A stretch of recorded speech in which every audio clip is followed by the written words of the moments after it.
बिस्मिल्लाहिर्रहमानिर्रहीम। पिंडाल में बैठे Jammu Kashmir student liberation front और लिबरेशन फ्रंट के कारकुनान कायदीन, अस्सलामु अलैकुम। आज का जो ये पिंडाल सजा हुआ है,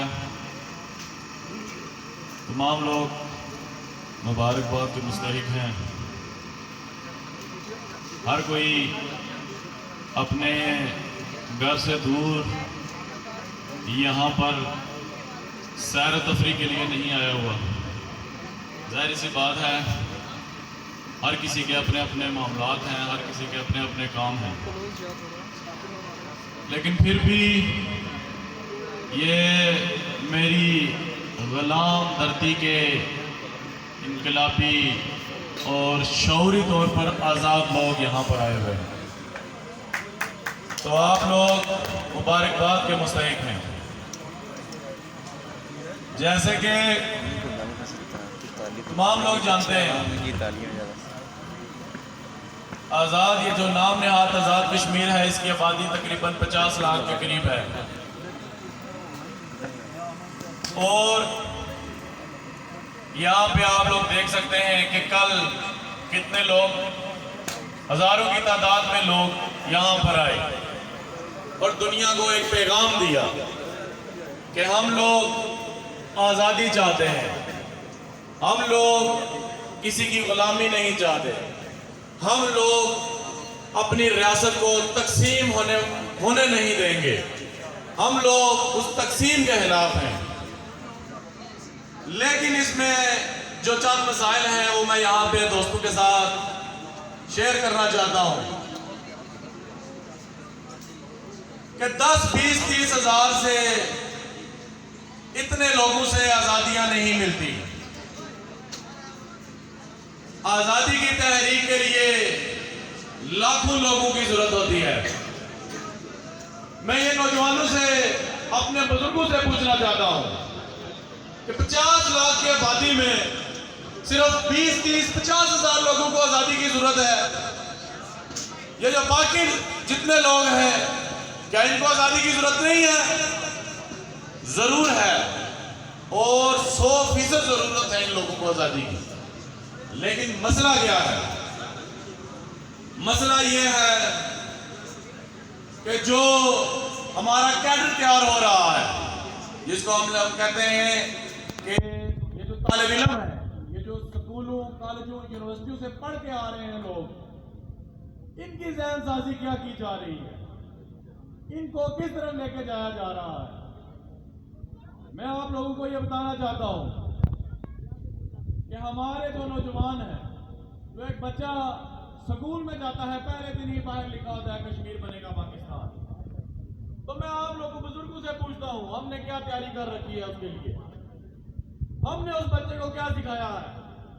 क्या हमने उसको बताया है कि ये जो दीवार पे लिखा हुआ है कश्मीर बनेगा पाकिस्तान, ये सरासर झूठ है? मेरे बेटे, जो तुम स्कूल से पढ़ के आ रहे हो, जो मतलब पाकिस्तान तुमने पढ़ा है, उसमें जो लिखा हुआ है वो सरासर झूठ है। क्या हमने ये अपने नौजवानों को तालीम दी हुई है?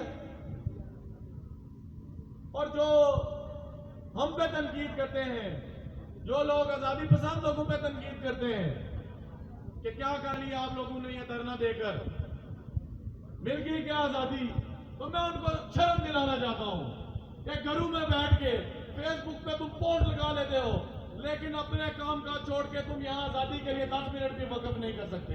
लानत है तुम्हारी जिंदगी पर। सारा साल, बल्कि 12.5 साल हम लोगों को तबलीग करते हैं, आजान देते हैं कि हम लोग क्या है, ये रियासत क्या है, ये मसला कश्मीर क्या है, और 4, 4.5 साल के बाद यही गद्दार, यही जो महल्लों में ठेकेदार बने हुए हैं, जो ये स्कीमें खाते हैं, यही आकर तुम लोगों को टूटी नलके की सियासत के नाम पर ले जाएंगे।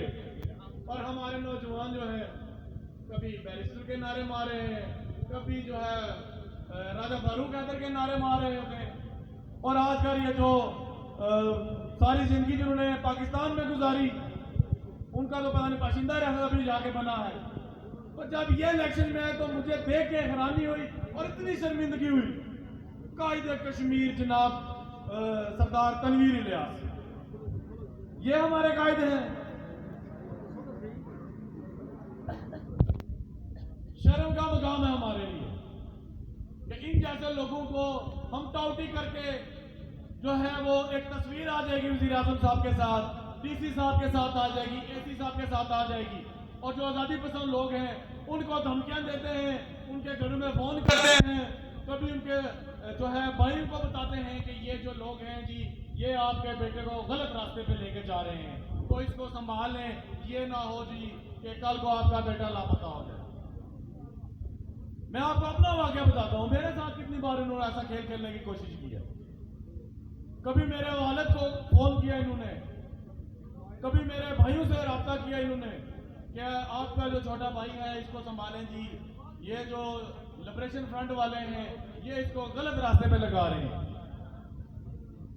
तो मुझे मेरे वालिद ने बुलाया, उन्होंने कहा यार ऐसे आए थे जो चूहे इन्होंने छोड़े होते हैं, वो आए थे, उन्होंने बात की है मेरे साथ आज।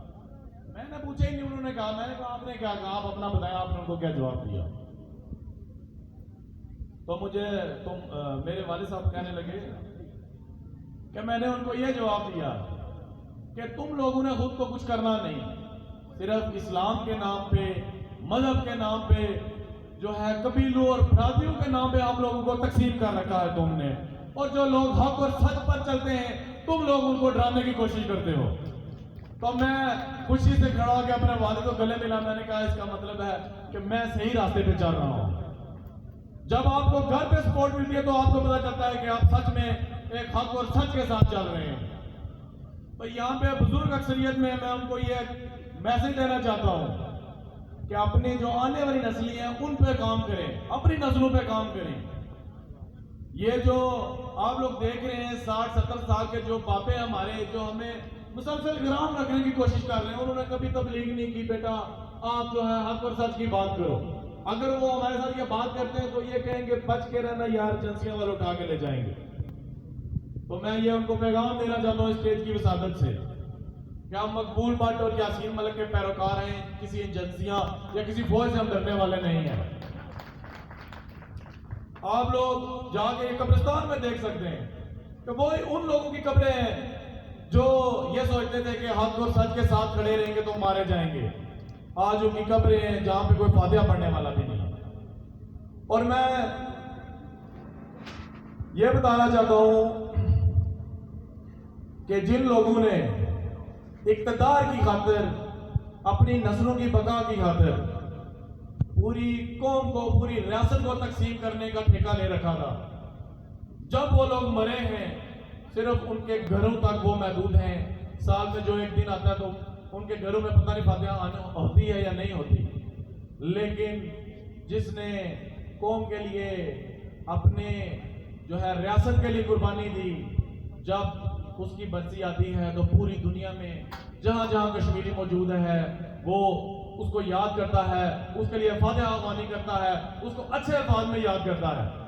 और ये जो हमारे गद्दार जो इस रियासत को टुकड़े करना चाहते हैं, उनकी कब्रों पे कोई फातिहा पढ़ना नहीं चाहता।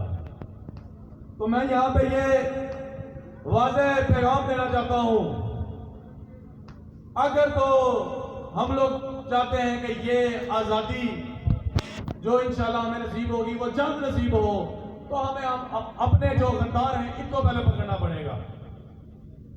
हम लोग हमेशा यहाँ पे स्टेजों पे यही कहते हैं हिंदुस्तान ने ये कर दिया, पाकिस्तान ने ये कर दिया, और ये जो कठपुतली इंतजामिया, ये जो मुजफ्फराबाद में जो सियासत करने वाले बैठे हैं, जो आपको और हमें बरादरियों के नाम पे तकसीम करते हैं, कबाइल के नाम पे तकसीम करते हैं, इलाके के नाम पे तकसीम करते हैं, ये जब हमारे सामने आते हैं तो हम इनको मालाएं पहनाते हैं, इनको हार पहनाते हैं, और साल बाद एक आधा जो है इनका एक क्लिप चल जाए कि आजादी पसंद जो है बहुत अच्छे हैं, तो हम जो इनके क्लिप जो है वही फेसबुक पे लगा के और व्हाट्सएप स्टेटस पे लगाते हैं, वो जी राजा साहब ने ये कह दिया जी, वो देखें जी हमारे हक में खड़े होते हैं।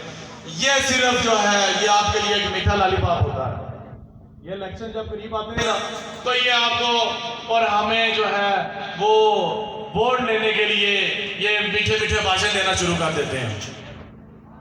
यहाँ पे आगे बात हुई जो पिछले दिनों तनवीर इलियास साहब ने जो हमारे नेशनलिस्टों पे जो जुबान दराजी की, मैं सिर्फ ये पैगाम उनको देना चाहता हूँ कि आप तो कश्मीरी हो ही नहीं, हम तो आपको मानते ही नहीं हैं। पहली तो ये बात है।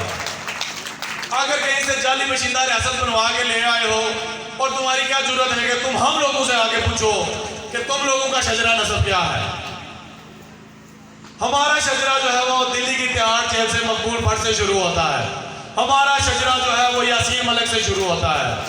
हमारा शजरा जो है अब्दुल खालिक अंसारी से शुरू होता है। तुम्हारा शजरा कहाँ से शुरू होता है?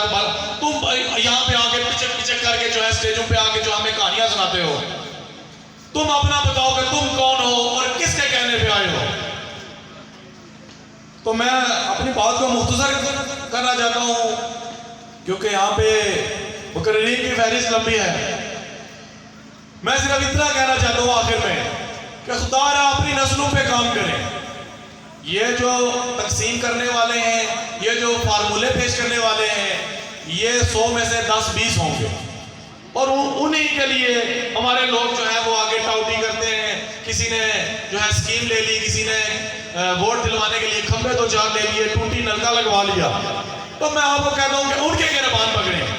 जब वो लोग आते हैं तो हम हमारे अंदर से ही लोग उनको मालाएं पहनाते हैं, हार पहनाते हैं। चोई साहब आगे, राय साहब आगे, सरदार साहब आगे, उनको जूते मारे। जब तक उनको जूते नहीं मारेंगे तब तक हमारी नस्लें जो है वो गुलाम रहेंगी। आप तमाम अहबाब का बहुत बहुत